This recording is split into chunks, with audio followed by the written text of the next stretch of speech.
Johnny పొలిటికల్‌గా కూడా చాలా యాక్టివ్‌గా లాస్ట్ వర్క్ చేశారు ఎలక్షన్‌లో. సో, దాన్ని కూడా టార్గెట్ చేసుకొని మీరన్నారు ఇందాక ఇండస్ట్రీని బద్నాం చేసే ప్రయత్నం. వన్స్ ఒక ఇన్సిడెంట్ జరగానే సెన్సేషనల్ చేయడానికి పలానా రోజున పలానా డైరెక్టర్ మీద కూడా నేను కంప్లెయింట్ చేశాను. ఈ మధ్య కొంతమంది మాట్లాడుతూ ఉంటాం. అంటే ఏదైనా ప్రాబ్లం ఉంటే కంప్లెయింట్ చేయాల్సిన కమిటీ ఉంది. ఇదంతా ఛాంబర్ ఉంది. బట్ అది కాకుండా మీడియా ముఖంగా వచ్చి సోషల్ మీడియాని వాడుకుని ఏదైతే ఇండస్ట్రీలో బతికారో అదే ఇండస్ట్రీని బద్నాం చేసే ప్రయత్నం. దీనికి అడ్డుకట్ట వేయటం అనేది జరుగుతుందంటారు ఎట్లాగా? అడ్డుకట్ట ఎవరూ వేయబడలేదండి. వాళ్ళ జీవితానికి వాళ్ళే వేసేసుకున్నట్టు అడ్డుకట్ట ఈరోజు. ఇప్పుడు రేపు ఉదయాన నేను ఉన్నానండి, నా సినిమా నేను షూటింగ్ చేసుకుంటున్నాను అనుకోండి, ఇలాంటి వాళ్ళందరినీ పెట్టుకొని నేను ఎందుకు పనిచేస్తాను? నాకేంటి అవసరం? నాకు కంఫర్టబుల్ అయిన వాళ్ళతో, ఇబ్బంది లేని వాళ్ళతో పనిచేస్తా.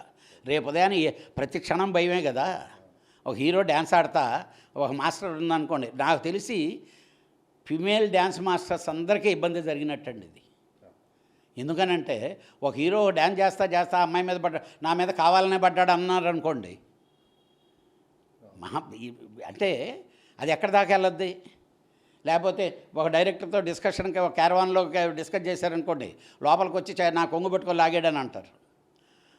పాట ఇప్పుడు పని ఇస్తే ఒక విధంగా నాట్ ఓన్లీ కొరియోగ్రాఫర్, ఇంకా ప్రతి ఒక్కటి అంటే తెలియకుండా ఫిమేల్ టెక్నీషియన్స్కి కానీ ఫిమేల్ వాళ్ళకి ఇబ్బందికరం, అవతలోడు భయపడే పరిస్థితి ఏర్పడింది. ఇది డెఫినెట్గా దీన్ని సరిదిద్దాలి. అలాగే మీకు అన్యాయం జరిగితే మీరు న్యాయం కొరకు పోరాటం చేయడంలో తప్పు లేనే లేదు. బట్ సంవత్సరాల తరబడి 5 సంవత్సరాల తర్వాత నాకు జ్ఞాపకం వచ్చింది, లేకపోతే నన్ను బంధించారు, ఇవన్నీ కాదు. ఈరోజు సోషల్ మీడియా అండి, అవతల ఫోన్లో మాట్లాడతానే వాడు ఎవడో రమ్మన్నాడు అనుకోండి, ఎదురుగా రూమ్లో కూర్చొని పెడతానే సోషల్ మీడియాకి మెసేజ్ పెట్టేయచ్చు. అంత టాలెంట్ కలిగిన వాళ్ళు ఉండేది.